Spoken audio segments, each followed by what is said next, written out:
Otakuology podcast with Otaku Mike and Jin Graves.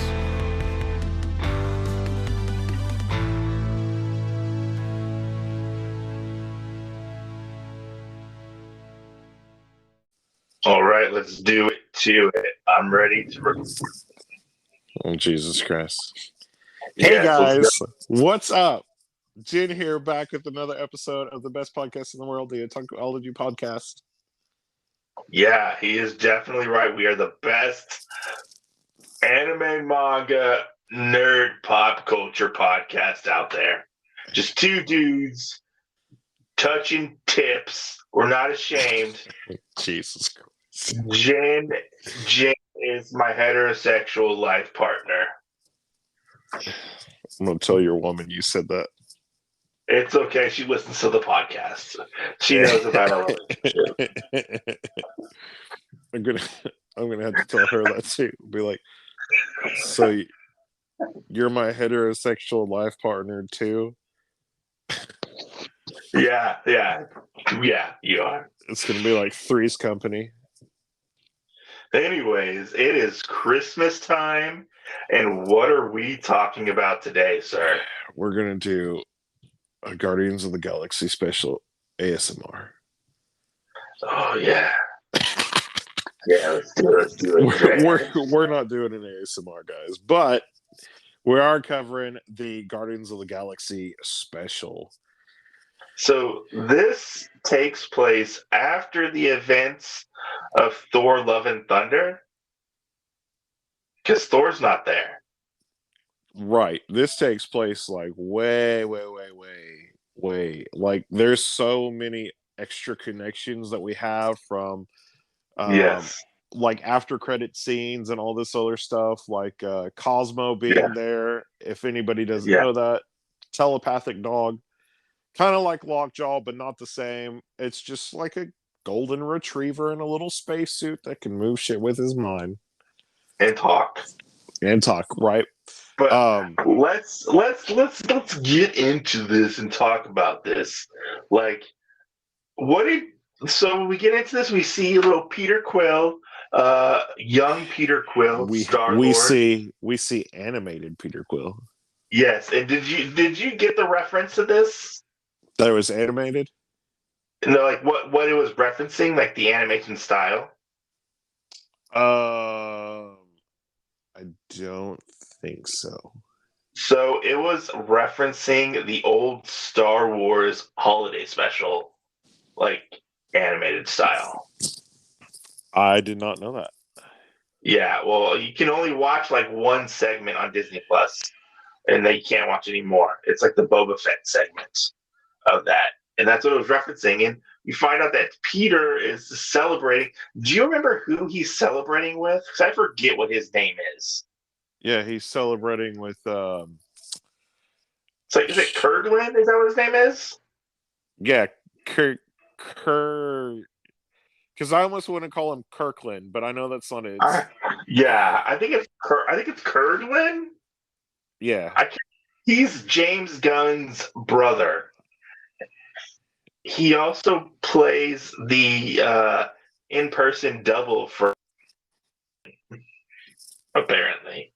Oh, that's awesome. That's awesome. Yeah. So he's also Weasel in the Suicide Squad. He's also who? Weasel. Okay, that makes sense. Yeah. Anyway, so if anybody doesn't know who this is the guy. Is it Kraglin? Maybe that's. I think it's Kraglin. I think it's Kraglin. It's like it made me think about Cracklins. Like what he's the one. He was like. I think he was like second hand or something to Yondu and then the Ravagers. Yeah, he's the guy that took over after Yondu passed away. Yeah, and he has been kind of bumming it with the Guardians. I think he's a part of the Guardians now. Yeah, he was a part of the Guardians in Love and Thunder.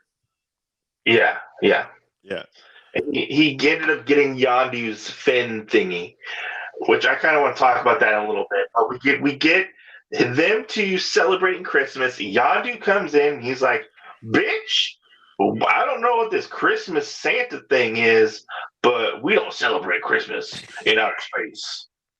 He said, if you're a Ravager, you earn your shit. You don't sit there and give it given to you. We don't celebrate this thing around here. So watching that part gave me his character in The Walking Dead, Merle. Gave me such Merle vibes. Whenever he started saying that, I was like, this is Merle right here to a T. I mean, there's not much difference between Merle and Yondu. This is true sometimes, yeah. Yeah. But we go from that to now they are in Nowhere, the Guardians are, and they bought Nowhere from the Collector, which I kind of wanted to see how that happened, but we don't get that. No, they just started building a town, I guess, on the inside of it, because I wasn't 100% sure where they were. I thought the town was kind of already there. They were just fixing it up. Maybe, I'm not sure.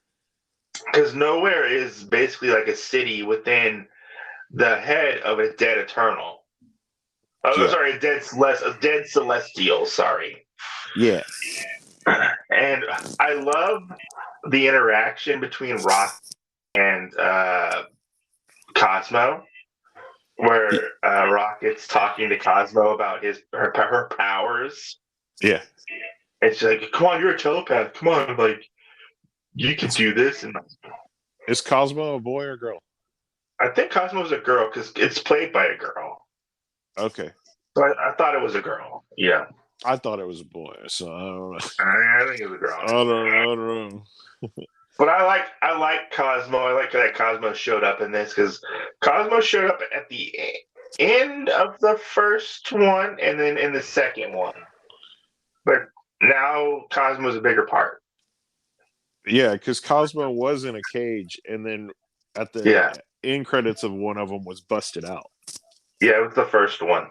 So it was the first movie, but it's very surprising to see like how much stuff has happened to the Guardians after Endgame. Yeah, and for Love and Thunder, you know, Peter is kind of like a little bit mopey. And because he's sad Gamora is not around. All right, we're back with our technical difficulties. We are back. What were we talking about? We were talking about Kraglin getting Yondu's fin, and then we talked about Cosmo and if it was a boy or girl. Okay, so I couldn't remember what we were talking about. You said that you thought it was a girl because of that. And then we talked about the place that they're at Nowhere being the empty head of a Celestial, which I didn't know that. Yeah. And then we talked about kind of the premise of Peter being upset that Gamora wasn't there, so then everybody's trying to like basically like make it up to him, make him feel better about the holiday and everything with Gamora not being there. Yeah, and that was an interesting part, I have to say. Well, and I really love that it focused on two characters.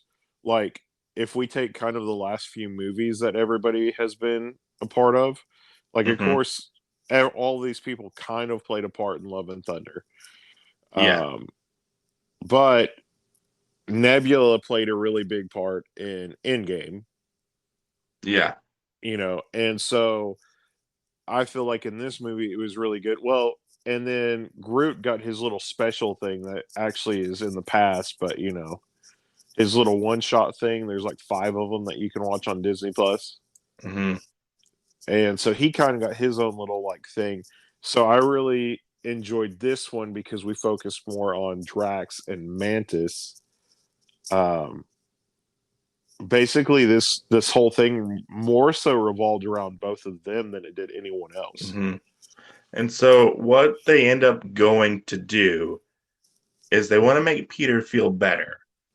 And the way they do that is they go to get Kevin Bacon, the legendary warrior Kevin Bacon, to make Peter feel better because he saved the world by dancing as well. And that part I just love. You saved the whole entire world by dancing. Yeah. And you're just like, what? Saved the Yeah. world by dancing? Yeah. Which was really funny. Yeah. I like that Mantis and Drax were so oblivious to like just the world Right? or like human culture or human pop culture. Yes. But I thought it was funny. So eventually they end up like scheming this plan and they go down to Hollywood. Right. And they go to like what is it, like the Chinese theater, I think it was, where all the people dress up in the costumes. And they think they're dressed up in costumes like all the people do. Yeah, and they start And handing them money. yeah, they start handing out money and stuff. And I thought it was funny. This one part made me really laugh where they're taking pictures and Drax sees the GoBot. Yeah. And the GoBot he's like, Mantis is like, oh no, GoBot's killed his father. Or his family, I think it was, or his parents or something. I think it was. Yeah, but And the guy was dressed as like a transformer though, right? yeah, but it was the GoBot. Yeah. The GoBot is basically like a transformer. Oh, okay. Yeah, yeah. You either had GoBots when you were kids or Transformers. GoBots were smaller. Okay. But what makes it funny is, do GoBots technically exist in the Marvel Cinematic Universe? Like actual GoBots? They do Because, now. huh? They do now. They do now. I thought that was funny. Like Drax is gonna go beat him up, and then later on, when they're doing the little montage with taking pictures and stuff and getting money, I like it. You see Drax in the background beating up the guy in the GoBot costume, Yeah. which was fucking hysterical. Like Drax and Mantis in this special were fucking hysterical. Yeah. Well, and I really like too, like she was like, I don't know what to do with this money. And she kept using it as like fans, like Yeah, so like she would do that, and then they got so much she had to carry it in her arms, and they go to a bar and she just sits there and she drops everything on the counter. She's like, I don't know what to do. Here. and don't they end up getting like drunk and wasted? They do. He gives them a shot of something, which I wish I would have heard it better, but I love this part because Mantis takes the shot and then you see her kind of like lean back and you're like, oh my God, she's going to puke. It's like she And tried alcohol for the first time ever.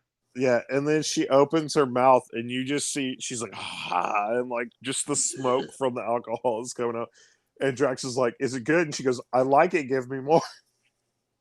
I have to say one thing that kind of threw me off in this. Did you Uh, did it you see the bar that they went to? no. So they went to a gay bar. Oh, they did. Oh wait, they Yeah. did go to a gay bar. Yeah. They did because Drax got hit on by the guys there. Yeah, which that is another part that I like too, because Drax is like, yeah, and you're like, these two characters are so oblivious to the world around them. Yeah, which was hysterical to think about.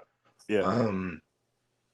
But I like one thing that like it kind of threw me off. But Drax wearing like a vest, because like I was Wearing a worried. sweater. I'm not gonna say like I was worried about his nipples because he said he had sensitive nipples in the previous movie. Yeah. Like, did his sensitive nipples just go away? Maybe it's because it was more of like a Christmas sweater that's soft compared to like the leather or whatever that they had before. Maybe. Maybe that's what it was. I was waiting for him to make a reference to his nipples. I was too, and then I was like, they're not gonna do this. Yeah. And then I like where they came out of the bar and they're sitting on the curb and they're, oh my God, what do we do? And the lady goes, "You need to know where Kevin Bacon is? I have a map. It'll be $45." And they're like, "We don't have it anymore." And Mantis just grabs her hand and she goes, "Give me the map. Give me your money too." And you're like, oh, did Mantis just rob that lady without even trying? Yeah, she did rob her. So, and the lady just zip, here you go. Here's my money. I don't know. No, Mantis basically robbed her. I mean, we forget that the Guardians like aren't necessarily good guys. Yeah. Like people tend to forget that like they're kind of like gray in the middle, like not always good guys.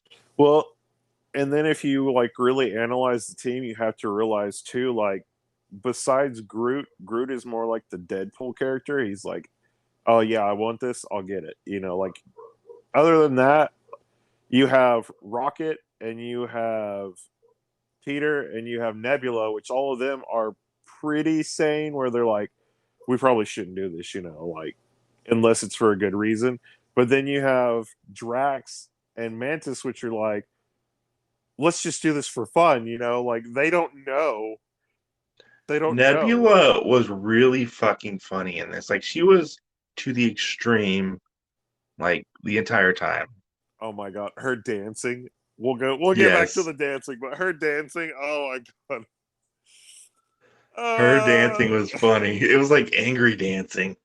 right. So they get the map and everything. They make their way to Kevin Bacon's property. They start hitting the intercom. Kevin Bacon, Kevin Bacon. Yeah, And Kevin's like, like go go away, away. you know, whatever.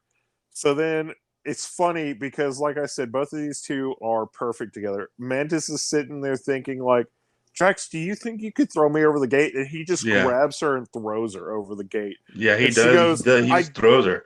he's like, I didn't ask you to throw me. And he goes, what you were thinking. And then you also have to realize, because I didn't think about it, that because of how their bodies are being in space, they almost Hmm. have like a hyper jump thing to get over things. Yeah. Which, Well, I mean, Drax is pretty strong. yeah. Well, I mean, when they're chasing Kevin Bacon, True. you know, Yeah. later on, it's hilarious because it looks like they're like on trampolines as they're chasing him. And Yeah. I kind of really wonder more so if that's because of space and Maybe. it's made their bodies that way, you know, kind of like Superman almost, you know, on Krypton, Superman is exactly like we are on Earth, but on Earth, his body has so much of this extra stuff or whatever, he's able to be Superman. Yeah, you're right. Yeah, and I So, get you. You know. yeah. But I thought it was funny, like their interactions with all the Christmas stuff. Oh God, Like, yes. Jax is like, my little man.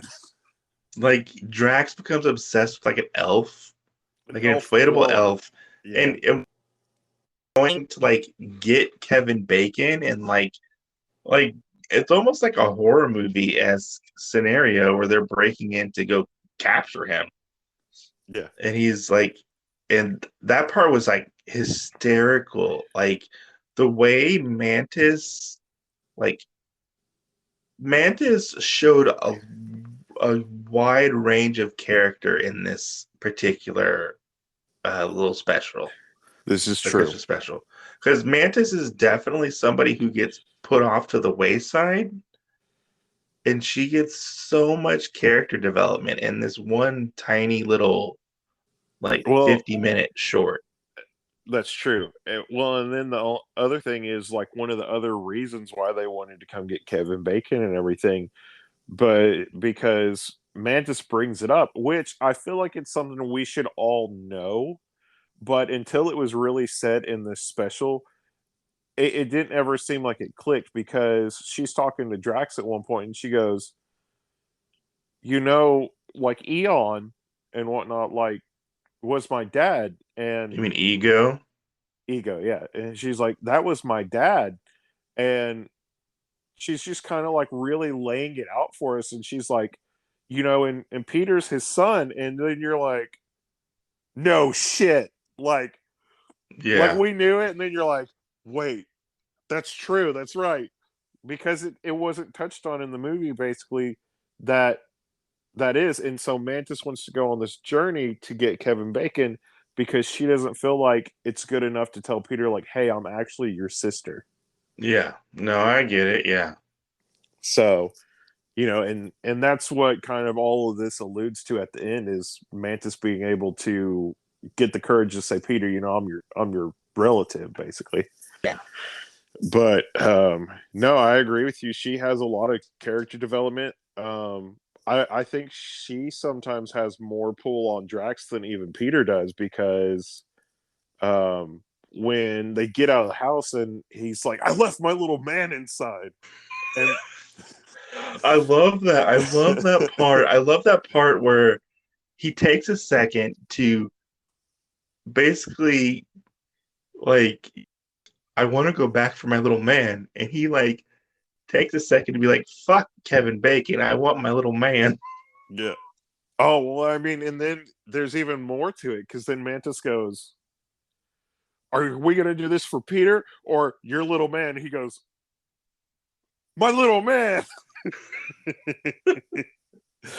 You're like, wow, Drax, you just completely said, like, fuck you, Star-Lord. Basically, he says, fuck you to Star-Lord. But then they end up... Mantis pulls him in and goes, no, Drax, this is what we're going to go do. And he goes, okay. Yeah. No. Well, yeah. But they end up chasing Kevin Bacon down, which is hysterical. I think they knock him out, right? And they end up fighting some police officers, which was funny. Oh, Like watching Drax get hit by bullets, and he's like, "Oh, that tickles." yes. He's like, "Oh, stop! You're gonna make me die from laughter. I'm gonna pee my pants." Yeah. Oh, it was great. Yeah, and no, Mantis was touching all the police officers and putting them to sleep. Yeah. Which can I say, I loved it because the police didn't get caught, but the whole scene where Drax hit the car and it flipped over. Oh yes. And both the police officers are sitting in the car like, and Mantis is sitting there like, we're only here to get Kevin Bacon. Yeah. And she's talking to him like, everything's okay. And then she goes, oh, I screwed something up. So she gives him the candy cane, and you're just like, Mantis is such a child. Yes. And then she's like, do you think this is a little man? Right. But I love when they finally get Kevin Bacon, and like he wakes up in the starship, and Drax and Mantis realize that Kevin Bacon isn't this great warrior; he's an actor, and right. they like fucking do a complete like 180. And they're like, "We fucking hate you, Kevin Bacon. We fucking hate actors." Actors are horrible. Well, They're horrible people. They're liars. Well, and then the funny thing is, Nebula's the same way, and I was like, I never saw that. Because it's like, okay, you have these two that hate actors, and you're like, okay, well, got to be a source where they get it from. Because Peter's like, oh, I love him and everything, and then you hear Nebula say it, and you're like, oh shit, they got it from Nebula. Fuck actors. Like they got all their stuff from Nebula about why the actors are bad. Right. On the ship though, like Kevin's freaking out. Oh my god, and I love that. And I wish this was a throwback to something, but it's not. It reminded me of in Tropic Thunder, where what's Tony's character's name? Is it Rob? I'm a dude playing a dude, pretending to be a dude. Yeah. So it really made me think about this part.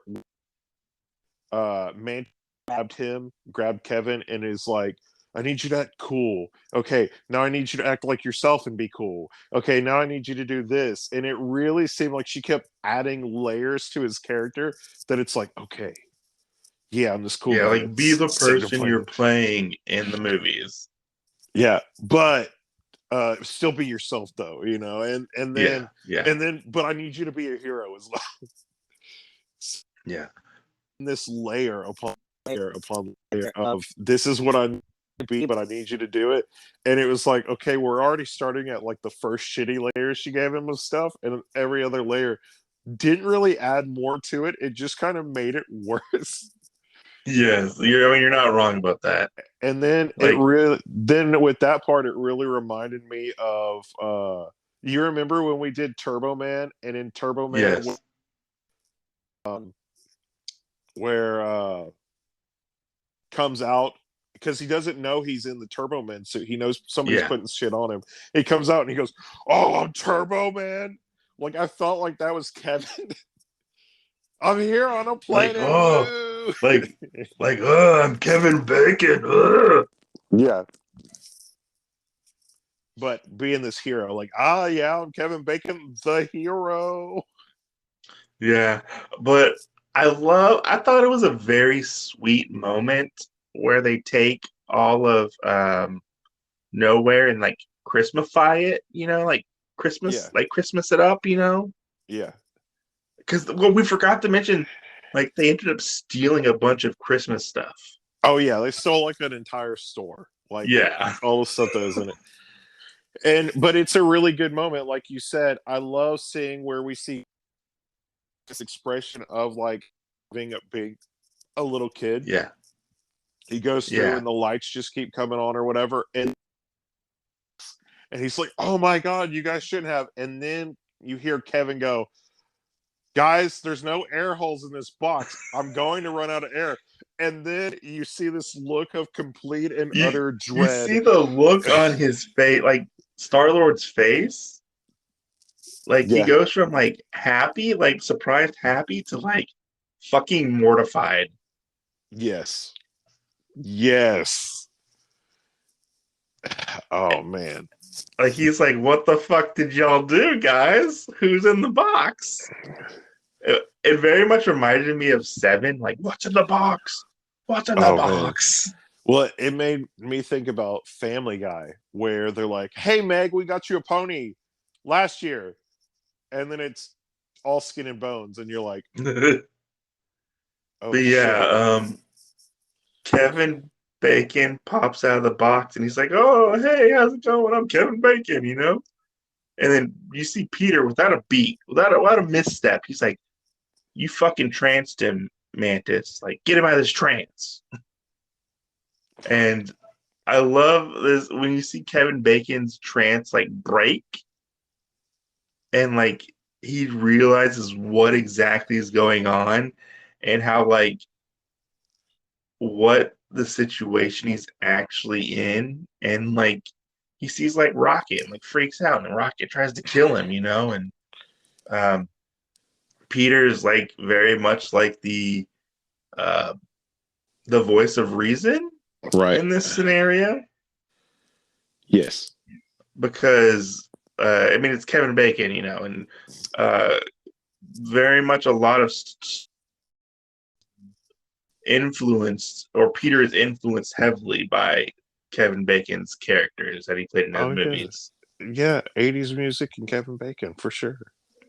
Well, I mean, Kevin Bacon, he saved a small town with dancing. Star Yes. Lord saved the universe by dancing. Yeah. Which, And not just that, he did the dance that Kevin Bacon did in Footloose. yeah. Which then we do get where he's sending Kevin back with Kirk Kraglin. Kraglin, yeah. I almost called him Kirkland again. Kurglin, Kraglin, Kraglin, whatever. and they, he's telling him about all this stuff. Yeah. And that's another layer to all of this that I really liked is throughout the movie we are getting Kevin Bacon having conversations with his family like, hey, I'll be there for Christmas, I'll do all this and Yeah. whatnot. And then he's like, hey, like I gotta handle one more thing before I come back. Yeah. And from that, I mean, we kind of did start out first off like he's like, oh, I got some friends over or whatever. Yeah. Like we do kind of get from that where he is kind of like lying about all this stuff, and then by the end of it, he's like, no, I'm trying to make somebody's like dream come true. Yeah. So, and Kraglin tells him about it or whatever, and he's like, yeah, we can go and have one more song or whatever, basically. Which we do get this big kind of musical number that Kevin Bacon does, which I thought was pretty cool, So did you know that was a Kevin Bacon song? Yes. I didn't.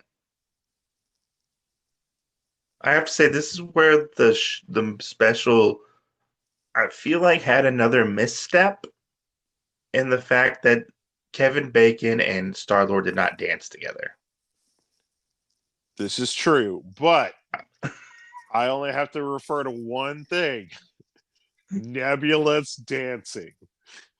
Yeah. Because Nebula's dancing is another reason to watch this special. Because Nebula has that, like, I'm too cool to dance, but I'm gonna dance anyways. I'm gonna dance the rhythm of the music kind of thing. Yeah. It is like fucking and she's gonna hilarious. do it like angrily dance to the music. Yeah. And there's another character that does it though, and I can't remember who, because it's like, oh my god, that's da da da da da da, and I can't remember who it is. Yeah.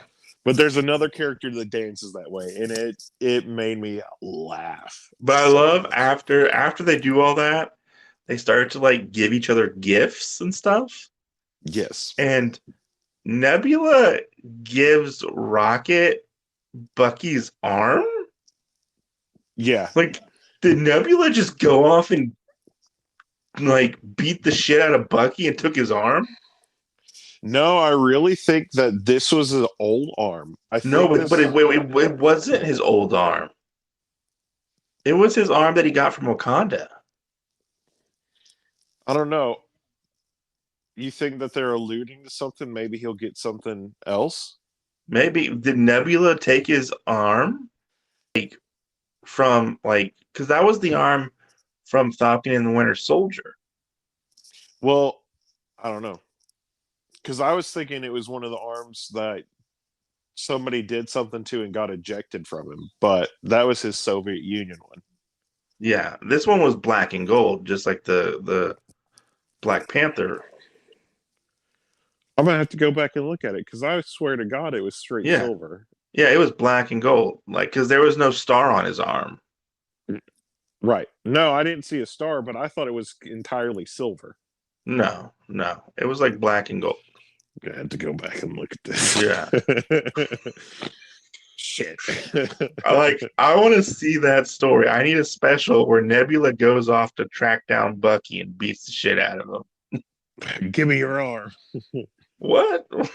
Because Rocket references that in Infinity War, I want to say. Yeah. Like, he references, like, I want that arm. Yeah. So, let's see. And then Mantis gives Drax the little man. Yes. Back.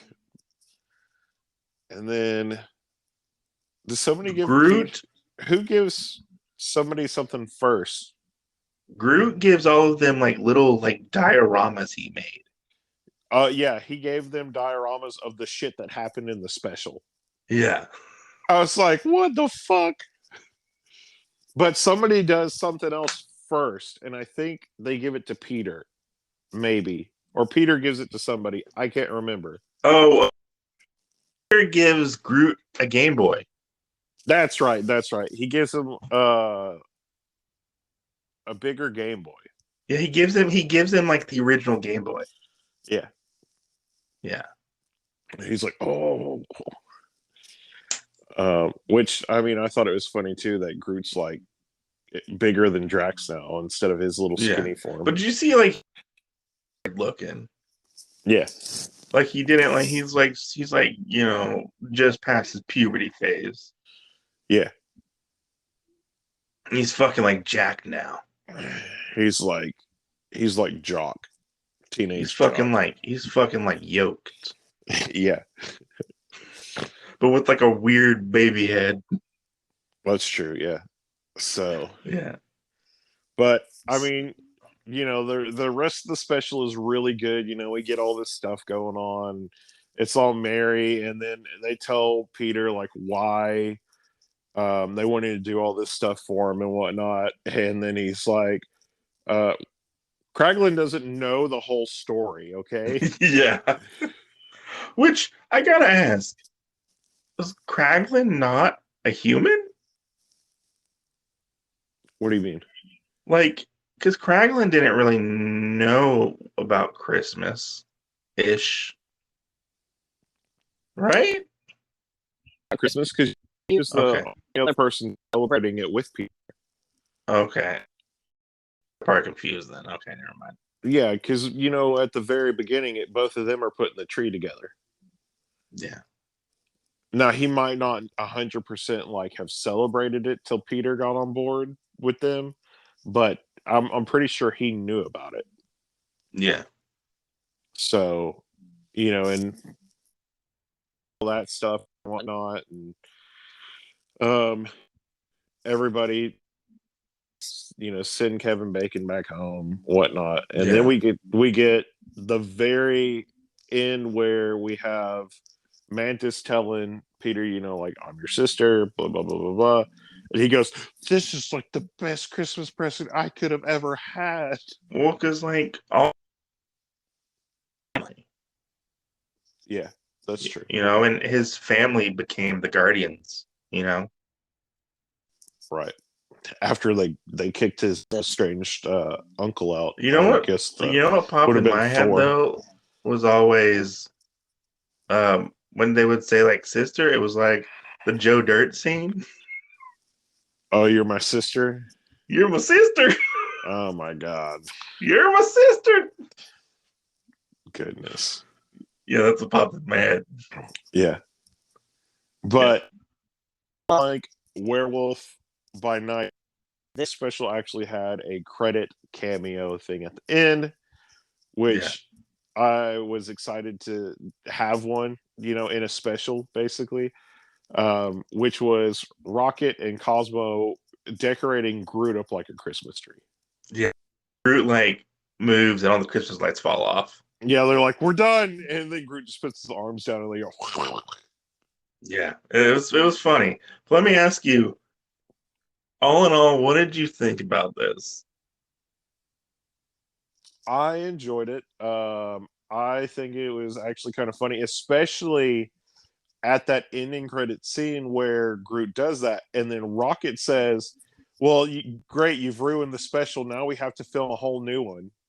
Yeah, And I love that there's kind of that almost fourth wall break with that whole scenario, because it's like, hey, we are going to have to do this, and the whole thing. Well, if we go back to Spider-Man and they bring other universes and whatnot and blah blah blah blah, and the MCU, and we have where Tom Holland Spider-Man tells them like, hey, I have Avengers basically. Everybody else is like, no, we don't have those. And incorporating this special into it as well, I feel like this really gets closer to the fact of, hey, all this stuff actually happens in our world. It would be like, hey, we could watch this and there could actually be Drax and there can actually be Batista, so it's supposed to be based around this stuff basically happening in our world. And so I feel like with that whole kind of little ending thing that Rocket said, they kind of have a sentient mind about knowing like, hey, we are in this world, kind of, sort of. Especially with Kevin Bacon. I really enjoyed it. Like, I thought it was like really harnessed and really brought back like those cheesy Christmas specials or made for TV movies. Yeah. Like, I thought it was fun, but I did think that it was made on a TV budget. Yeah. And there was some stuff where I was like, here and there when it came to like special effects or costumes and stuff like that, where I was like, they could have done a little bit better. But I enjoyed the adventure and the story I went on, and it's definitely would be a show or a special I would put on during Christmas time, just like Vegas Vacation or like Christmas Story, stuff like that. Yeah, like yeah. it captured that essence of a Christmas movie. Yeah. Well, and I think, like I said, like I felt like it was a lot better than even like Werewolf by Night because we had shit to go on already. Yeah. So we got a reference. It dropped you in. Yeah, we got a reference here. We have something there. Like you said, you knew the rocket thing where he had brought it up in a movie for wanting Winter Soldier's arm and stuff like that. Like, with Werewolf by Night, we couldn't really get any of that stuff. Yeah, no, Werewolf by Night very much was establishing everything, establishing the world he was in. Yeah, that's why this one I feel like was because they could be more open about things because we already got like the origin story, quote unquote. It was cute. It was fun. Yeah. It was a dumb, stupid holiday special. Yeah. So hopefully we'll see more specials like this come out in the future. Yeah. Because I want a Guardians of the Galaxy Halloween special. Oh my god. Maybe next year. Or maybe we do like Thanksgiving. I don't know. And we teach the aliens about Thanksgiving or whatever. Oh my gosh. A Skrull Thanksgiving. Yeah. Jesus Christ. So, but anyway, guys, thanks for listening. We hope that you guys enjoy this episode as much as we enjoyed talking about all this shit. It was a lot of fun. Even with the technical difficulties. Right now, where you guys don't see the technical difficulties. They'll probably see the technical difficulties. Well, not all of them.